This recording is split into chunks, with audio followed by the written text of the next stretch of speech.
हाय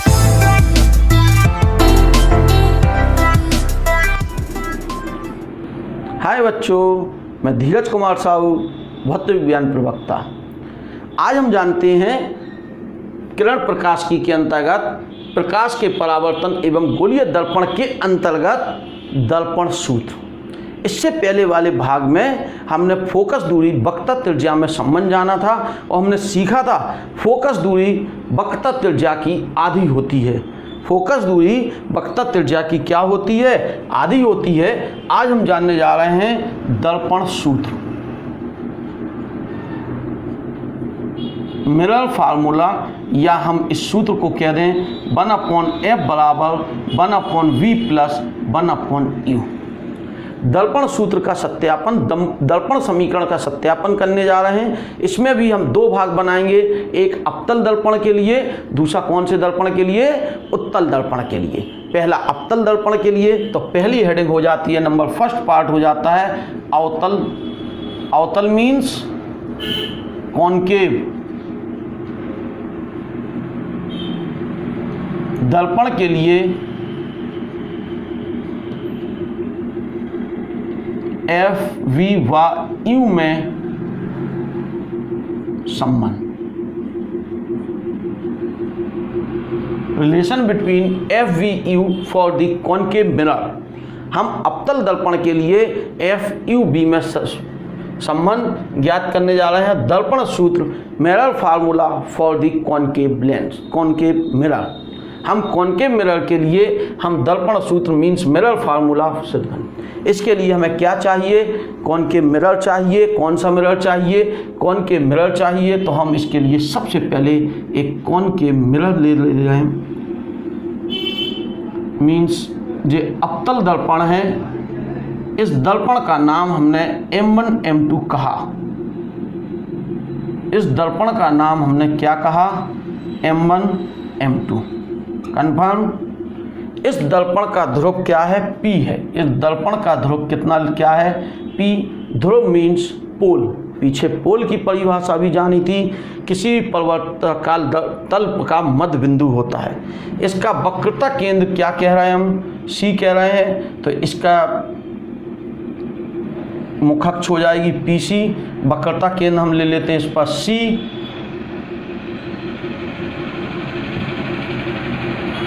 ये F हो गया, ठीक जस्ट दूरी, डबल दूरी पर C हो गया। इसके सम्मुख एक वस्तु हम रखने वाले हैं AB। तो वस्तु रखी हमने क्या? AB। वस्तु का नाम क्या कहा? AB। वक्रता केंद्र C हो गया, मुखअक्ष PC हो गई, वस्तु AB हो गई, ध्रुव से U दूरी पर रखी है। इससे चलने वाली प्रकाश की किरण सबसे पहले मुखअक्ष के क्या जाएगी? समांतर जाएगी। दर्पण पर क्या होगी? किसी बिंदु पर टकराएगी। इस बिंदु को नाम दे दिया हमने क्या? D। कहाँ से होकर गुजर जाएगी? फोकस से होकर चली जाएगी, क्योंकि नियम हमने पढ़ा है मुखअक्ष के समांतर जाने वाली प्रकाश की किरण परावर्तन के पश्चात फोकस से जाती है। दूसरी किरण कहाँ से जा रही है? वक्रता केंद्र से जा रही है, दर्पण पर टकराएगी और टकरा के उसी पथ पर क्या हो जाएगी? वापस आ जाएगी, क्योंकि नियम है वक्रता केंद्र से जाने वाली प्रकाश की किरण उसी पथ पर वापस आए। देख रहे हो कि हम जब जैसे ही रेखा खींची तुरंत तीर लगाया, उसे किरण में कन्वर्ट किया। किरण की दिशा होती है कि इस दिशा की ओर, तो तीर लगाना ना भूलें। तीर दो लगेंगे, एक परावर्तन के पहले की किरण पर तीर लगेगा, एक परावर्तन के बाद की किरण। आप लोग चित्र बना देते हैं, तीर नहीं लगाते हैं, किरणों का पता नहीं चलता है कहाँ जा रही। नियमतः वह चित्र गलत है, ठीक है ना? कन्फर्म इस बात को रखेंगे, तीर अवश्य लगाएंगे। प्रतिबिंब कहाँ, जहाँ पर दोनों परावर्तित किरणें कटी, एक आने वाली किरण ये थी, एक आने और जाने वाली किरण यही थी, तो यहाँ पर जो कटेंगी वहीं पर प्रतिबिंब बनेगा। प्रतिबिंब का नाम हमने कह दिया A', B', ठीक है, कन्फर्म। अब हमने कहा जो ध्रुव था, प्रत्येक दूरी कहाँ से मापी जाएगी? ध्रुव से ही मापी जानी है। ध्रुव से फोकस दूरी तक की दूरी कितनी है? फोकस बिंदु तक की दूरी कितनी कही? F। प्रतिबिंब तक की दूरी को क्या कहा हमने? V, ठीक है। वक्रता त्रिज्या इसकी हमने क्या कही? R।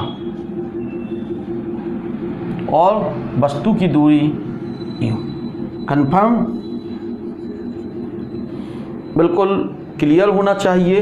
अब हम एक काम और कर रहे हैं, इसमें एक लंब डाल रहे हैं। यहाँ से डी बिंदु से एक हमने इस मुख्य अक्ष पर लंब डाल दिया, इसे हमने कहा L। ठीक है, कोई समस्या नहीं ना। चलते हैं अब आगे की ओर। यहाँ हम एक सूत्र जानते हैं, R बराबर 2F। केवल इतना हमने पीछे वाले भाग में पढ़ लिया था, इसलिए सबसे पहली बात करें, हमें इन दूरियों के बीच संबंध स्थापित करना है। तो इन दूरियों के बीच संबंध स्थापित करने के लिए सबसे पहले त्रिभुज हमें CAB दिखाई दे रहा है, CA'B। दोनों त्रिभुज जो हैं बिल्कुल एक सी। त्रिभुज का नाम कहा हमने CAB। ध्यान देंगे, हम इस त्रिभुज को रिप्रेजेंट करने के लिए इसमें हम काले बिंदु रख दे रहे हैं, जिससे आपको यह चीज़ बिल्कुल स्पष्ट दिखाई दे। ठीक है, तो त्रिभुज किसको लिया हमने? CAB लिया। त्रिभुज CAB व त्रिभुज CA'B समरूप त्रिभुज हैं, सिमिलर ट्रायंगल हैं। समरूप त्रिभुज क्यों है? देखें, समरूप त्रिभुज के लिए नियम है, त्रिभुज के तीनों कोण बराबर हों या तीनों भुजाएं बराबर हो, समरूप हो जाती हैं। तो ये वाला कोण इस कोण के बराबर शीर्षाभिमुख कोण है। ये लंब है अगर, तो यह भी लंब होगा। ठीक है, और एकांता कोण है जी। त्रिभुज के तीनों कोण बराबर, त्रिभुज क्या होगा? समरूप। समरूप त्रिभुज का नियम होता है कि उनकी संगत भुजाओं का अनुपात क्या होता है? नियत। संगत भुजाओं से तात्पर्य क्या है? संगत भुजाओं से तात्पर्य है, इसका लंब लेते हैं तो इसका बटे में लंब लेंगे, इसका आधार लेंगे बटे में इसका आधार लेंगे। तो शुरुआत करते हैं समरूप त्रिभुज के नियम से ही। AB अपॉन A', इसका लंब बटे में इसका लंब, इसका आधार CA upon A', equation number first कह दिया इसे। अब दूसरा त्रिभुज देख रहे हैं हम, त्रिभुज ये वाला, इसे हम नहीं बना रहे हैं इसमें। त्रिभुज है FLD, त्रिभुज FLD व त्रिभुज FA'B भी समरूप त्रिभुज है। फिर दो त्रिभुज हमें क्या हो गए? समरूप प्राप्त हो गए। यह त्रिभुज वही कॉन्सेप्ट, जो समान, जैसा ये लंब वैसे ही ये लंब, ये एकांता कोण। त्रिभुज के तीनों कोण बराबर, त्रिभुज क्या हो जाएंगे? समरूप हो जाएंगे। जब समरूप होंगे तो निश्चित ही तौर पर वही नियम, संगत भुजाओं का अनुपात। संगत भुजाओं का अनुपात लंब बटे आधार बराबर लंब बटे आधार, लंब बटे लंब बराबर आधार बटे आधार, लंब बटे लंब, कण बटे कण, यानी एक से अनुपात होंगे। तो संगत भुजाओं के अनुपात, इसका लंब ले रहे हैं हम LD अपॉन इसका लंब लिया A', B' बराबर इसका आधार LF अपॉन इसका आधार FA'। That is clear? ठीक है, चूंकि हमें मालूम है LD = AB। क्यों ऐसा है? गौर करने वाली बात है, यह समांतर रेखाएं हैं। दो समांतर रेखाओं के बीच की दूरी बराबर होती है, तो LD = किसके होगी? AB के होगी। तो AB अपॉन A', B' बराबर LF अपॉन FA'। समीकरण नंबर 2 कन्फर्म। अब देख रहे हैं, यहाँ ध्यान देने की वाली बात है कि समीकरण 1 व समीकरण 2 के LHS पक्ष बराबर आ गए। जब LHS पक्ष बराबर है तो निश्चित ही तौर पर RHS पक्ष भी क्या होंगे? बराबर। तो समीकरण 1 व 2 से LHS बराबर है तो RHS बराबर होना चाहिए CA अपॉन A' बराबर LF अपॉन FA' होगा। That is clear? बिल्कुल स्पष्ट होना चाहिए। यह मान, इसके जे वाले LHS पक्ष बराबर हैं तो RHS पक्ष क्या होंगे? बराबर होंगे। ठीक, चलते हैं अब आगे की ओर। जब यह बराबर हो गए तो अब हमारे पास है CA कहाँ है? CA बीच से चालू हो रहा है। चिन्ह पर पार्टी कहती है प्रत्येक दूरी ध्रुव से नापी जानी चाहिए। प्रत्येक दूरी कहाँ से नापी जानी चाहिए? ध्रुव से। कभी भी हम कोई भी दर्पण के लिए या किसी भी लेंस के लिए काम करेंगे तो पहला पॉइंट होगा प्रत्येक दूरी ध्रुव। क्या CA ध्रुव से है? आंसर नहीं। तो हम CA को क्या लिख सकते हैं? CA को लिख सकते हैं PA माइनस PC। CA को लिख सकते हैं PA माइनस PC। अब ध्रुव से हो गई, PA भी ध्रुव से हो जाएगी, PC भी ध्रुव से हो जाएगी। ऐसे ही A' C क्या ध्रुव से है? आंसर नहीं। तो इसे लिखा जा सकता है PC minus PC minus PA'। ठीक है, क्लियर? अब आगे आओ LF क्या ध्रुव से है? आंसर नहीं। इसे हमें PF लिखना है। तो ध्यान देने वाली बात है, जो D है वो किसके समीप है? P के समीप है। तो हम अगली लाइन में लिखेंगे, अभी इसे ऐसा ही रहने दें। FA' ध्रुव से है? नहीं। इसे क्या लिख सकते? PA' minus PF। ये तीन चीज़ों को हमने बदला, ये बिल्कुल क्लियर है। बिल्कुल आराम से एक बार रिपीट कर दे रहे हैं हम। CA को लिख सकते हैं PA माइनस PC। A' को लिख सकते हैं PC माइनस PA'। तो ये बच जाएगा इतना। FA' को लिख सकते हैं PA' माइनस PF। अब कहेंगे चूंकि D P के क्या है? समीप है। द्वारक जो होते हैं वो छोटे हैं। इसके जो दर्पण के द्वारक होते हैं, सामने का तल होता है वो बहुत छोटा होता है। तो D बिंदु किसके समीप आएगा? P। इन दूरियों की तुलना में ये समीप है। अतः LF लगभग बराबर होगा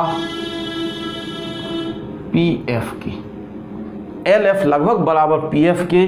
तो रख दें PA minus PC upon PC minus PA' बराबर PF upon PA' minus PF।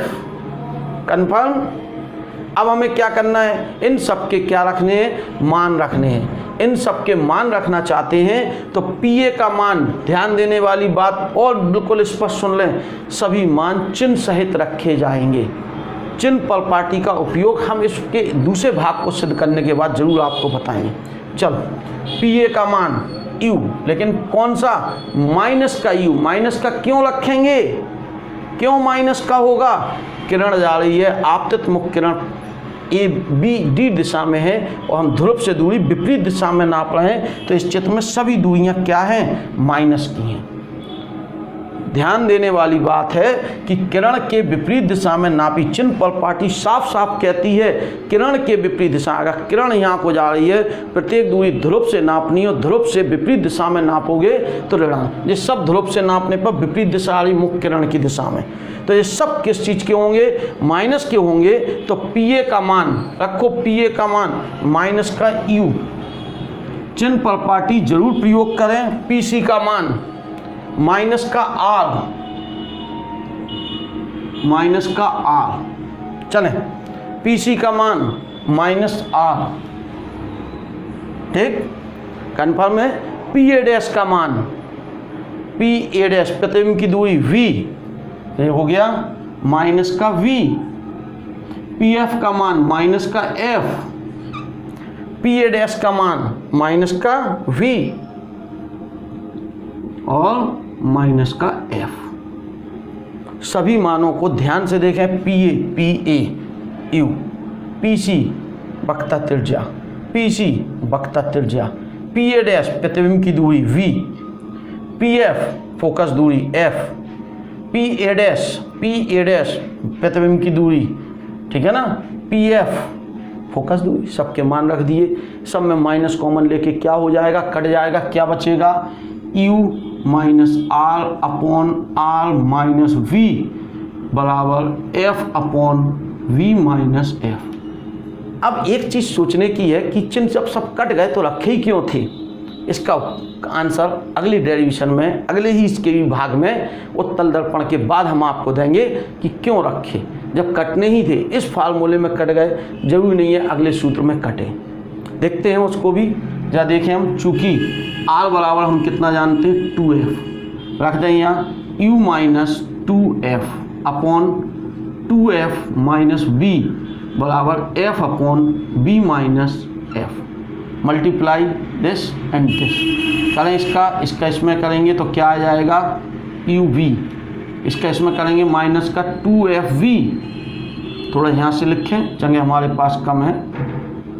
इसका इसमें करेंगे uv, इसमें करेंगे माइनस का 2fv, अब f का करोगे माइनस का fu, इसका इसमें करेंगे minus 2f minus minus plus 2f square confirm. इसको इसमें करें प्लस का 2f स्क्वायर और ये हो जाएगा माइनस का bf, this is cancel by this.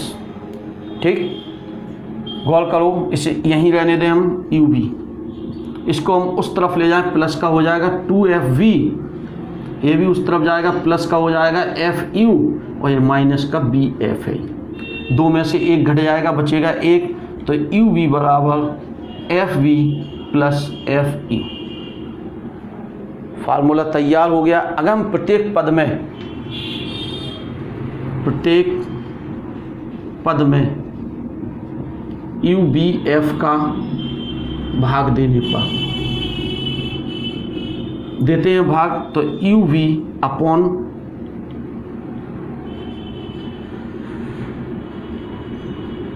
ठीक है uv upon ubf fv upon ubf plus fu upon ubf, f to f u to u cancel, f to f v to v cancel, uv2 क्या आ गया 1 upon f बराबर 1 upon v plus 1 upon u या 1 upon u plus 1 upon v। यही दर्पण formula कहलाता है, दर्पण सूत्र कहलाता है। अब हम चलते हैं उत्तल दर्पण के लिए FUV में संबंध। चलो अब हम चलते हैं उत्तल दर्पण के लिए FUV में सूत्र। उत्तल मीन्स कॉन्वेक्स, कॉन्वेक्स मिरर है। उत्तल दर्पण के लिए FUV में क्या चाहिए, हमें संबंध चाहिए। तो पहले हमें किस दर्पण के बारे में बनाना पड़ेगा, उत्तल दर्पण चाहिए। सब उसी तरह से होगा बिल्कुल जैसे इससे पहले वाला किया था, बिल्कुल ठीक उसी तरह से इसे भी हम सॉल्व करेंगे। एक उत्तल दर्पण M1 M2 है, ध्रुव क्या है इसका P है, ध्रुव क्या हो गया P हो गया। ठीक है, आगे बढ़ते हैं। मुखअक्ष चाहिए हमें, तो हमने इसकी मुखअक्ष बना ली, मुखअक्ष हो गई। ठीक है, वक्रता केंद्र और फोकस दूरी इस तरफ आएगी, इसकी वक्रता केंद्र और फोकस दूरी।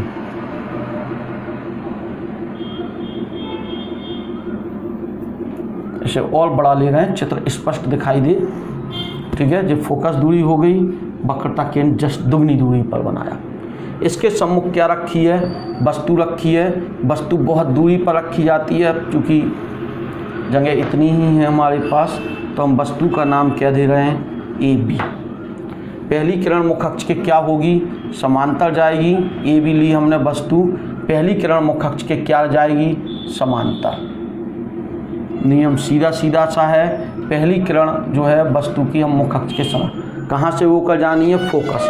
यह तो किरणों को दूर हटाता है, तो किरण तो यहाँ को जाएगी दूर की ओर, पीछे हटाने पर यह किस बिंदु पर से वो गुजरती हुई दिखाई देगी, फोकस बिंदु से, यानी किरण यहाँ को चली। दूसरी किरण ध्रुव से जानी है, ध्रुव से जानी है।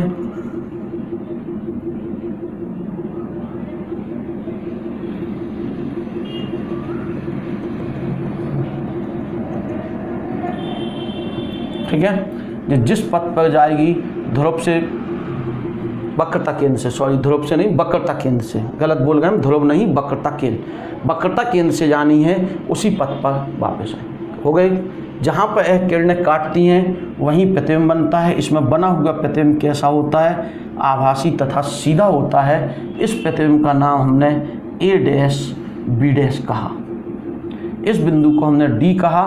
D से ही हमने क्या डाल दिया, एक लंब डाल दिया और जो लंब डाला उस बिंदु को हमने एल कहा। एल बिंदु किसके समीप होगा? पी के समीप होगा। चित्र में थोड़ी गोलाई ज़्यादा दी जिससे स्पष्ट समझ में आए यह बिंदु बिल्कुल पी के क्या होगा? नज़दीक होगा। माना कि वस्तु की दूरी कितनी है? यू। यहाँ से यहाँ तक की दूरी यू। हमेशा प्रत्येक दूरी कहाँ से नापी जाती है? ध्रुव से नापी जाती है। तो ध्रुव से इसकी दूरी यू। ध्रुव से प्रतिबिंब की दूरी कितनी है? v है। ध्रुव से फोकस दूरी कितनी है? f है। ध्रुव से वक्रता त्रिज्या कितनी है? r। क्लियर? अब गौर करते हैं त्रिभुज। त्रिभुज CAB, त्रिभुज CAB, CAB व त्रिभुज CA'B'। चित्र में देखो CA'B'। कैसे त्रिभुज हैं? समरूप त्रिभुज हैं।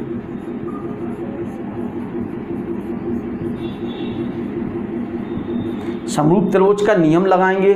समरूप त्रिभुज का नियम क्या? इसका लंब बिल्कुल वैसे ही करना है जैसे पहले वाला, बटे में इसका लंब,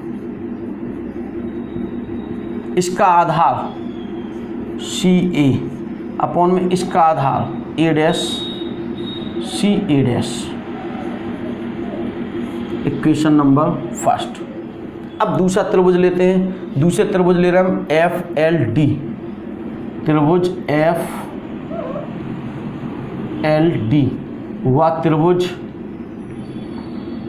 FA'B'। कैसे त्रिभुज हैं? समरूप त्रिभुज हैं। जब समरूप त्रिभुज है तो समरूप त्रिभुज का नियम लगाएंगे। इसका लंब LD बटे में इसका लंब A', इसका आधार बेस FL अपॉन इसका आधार छोटे वाले का FA'। चूँकि LD इक्वल टू किसके है?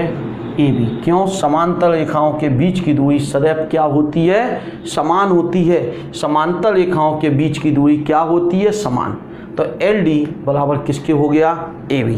तो रख दें इसमें AB अपॉन A', B' बराबर FL अपॉन FA'। कन्फर्म? समीकरण नंबर 2 हो जाएगा। क्या चीज़ देख रहे हैं? वही जो उसमें किया वही इसमें करना है। समीकरण 1 व 2 के LHS पक्ष बराबर हैं तो RHS पक्ष भी बराबर होंगे। समीकरण 1 व 2 से क्या होगा? समीकरण 1 व 2 से LHS पक्ष बराबर हैं तो RHS बराबर CA अपॉन CA' बराबर FL upon FA'। Confirm? Clear? CA का मान रखना है हमें। इन सब के मान रखते समय चिन्ह पर पार्टी को ध्यान में रखेंगे। चिन्ह पर पार्टी कहती है प्रत्येक दूरी कहाँ से नापी जानी चाहिए? ठीक, ध्रुव से नापी जानी चाहिए। तो प्रत्येक दूरी कहाँ से नापेंगे हम? ध्रुव से। क्या CA ध्रुव से है? आंसर नहीं। इस दूरी को लिखा जा सकता है PA plus PC। PA plus PC हो गई दोनों ध्रुव से। CA बराबर PA प्लस PC। CA' ये वाला, PC minus PA', PC minus PA', CA' ये है। इस पूरे PC में से इसे घटा दें, यह बच जाएगा। FL के बारे में थोड़ी अगले स्टेप में लिखते हैं। F'A FA' PF minus PA'। बिल्कुल स्पष्ट होना चाहिए सभी बातों को। कन्फर्म? बढ़ते हैं आगे की ओर। D बिंदु P के क्या है? समीप। D बिंदु P के समीप है। क्यों समीप है? जब बहुत छोटा होगा, जब यहाँ पास में आएगा तो लंब बिल्कुल पास में डलेगा। तो ऐसी स्थिति में FL तब FL लगभग बराबर होगा PF के। तो यह यहाँ पर रख दें तो PA प्लस PC ऊपर आ ही गया। पी सी अपनी जगह माइनस पी ए डैश आ ही गया और यह मान पी एफ हो गया और पी एफ माइनस सभी दूरियां ध्रुव से हो गई, सब दूरियां पोल पी से हम नाप रहे हैं, देखो सब दूरियां।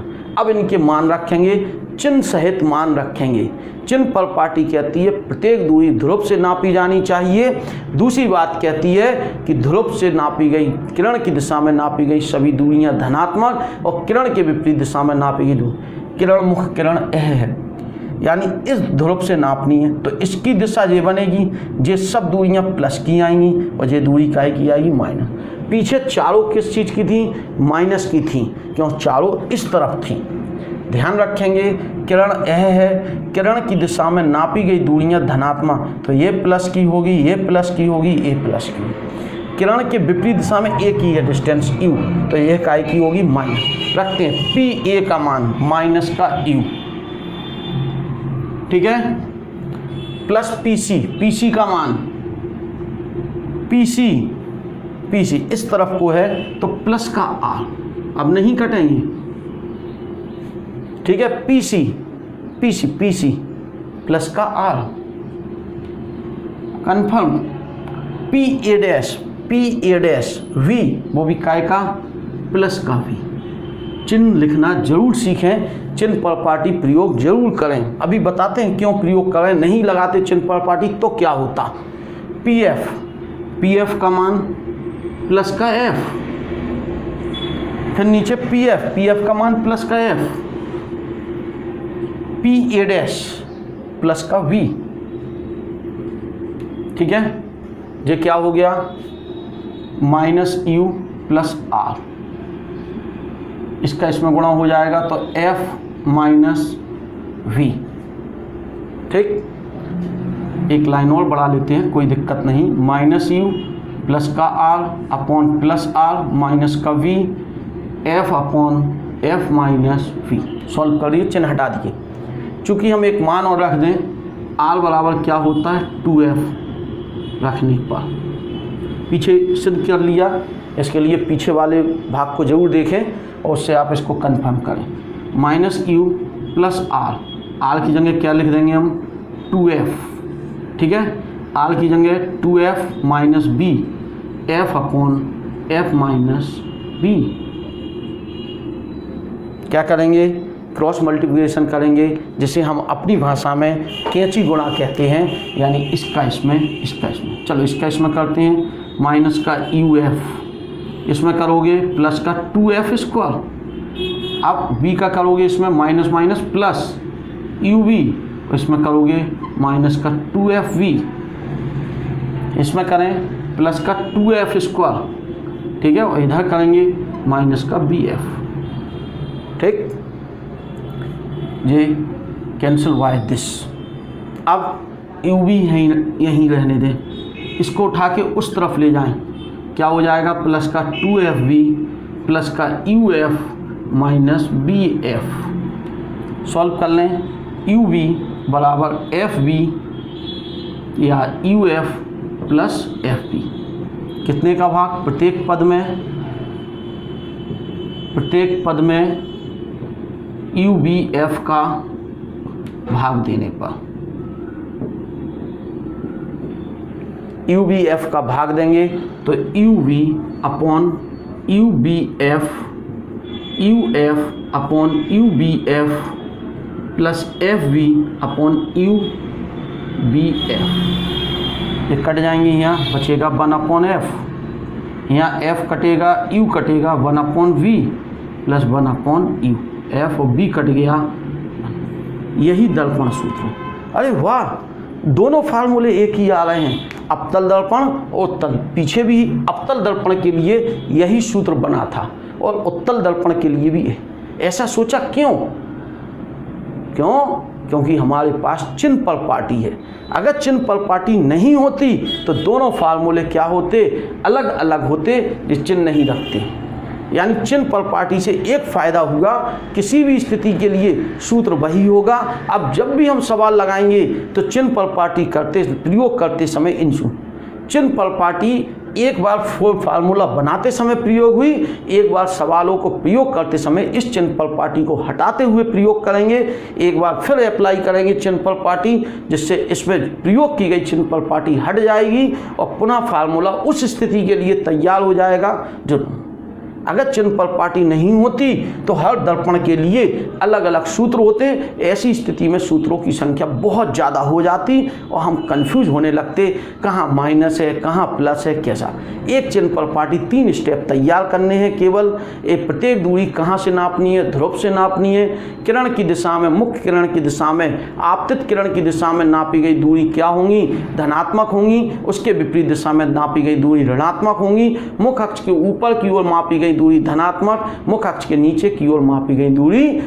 इतना सा याद करने से सभी फार्मूले सेम हो रहे हैं दर्पण के लिए, चाहे वह अवतल दर्पण हो, चाहे वह उत्तल दर्पण हो, चाहे वस्तु अनंत पर रखी हो, चाहे वस्तु फोकस पर रखी हो, एक ही सूत्र हमें अप्लाई करना है। जब भी इन सूत्रों को प्रयोग करेंगे चिन्ह पर पार्टी अवश्य प्रयोग करेंगे। ध्यान रखेंगे इस बात को कि जब भी इन सूत्रों का प्रयोग करें, क्योंकि इन्हें हमने जब बनाया तो एक बार चिन्ह पर पार्टी प्रयोग कर चुके हैं, कन्फर्म। अब जब भी हम इनका प्रयोग करेंगे तो इस चिन्ह पर पार्टी को हटाना है हमें, तो उसके लिए एक बार प्रयोग और करेंगे तो जो चिन्ह हमने लगाए वो हट जाएंगे, उस स्थिति का सूत्र हमें प्राप्त हो जाएगा सही मान। आप लोग जब सवाल करते हैं हल तो गलतियाँ यही होती हैं, चिन्ह पर पार्टी का ध्यान नहीं रखते।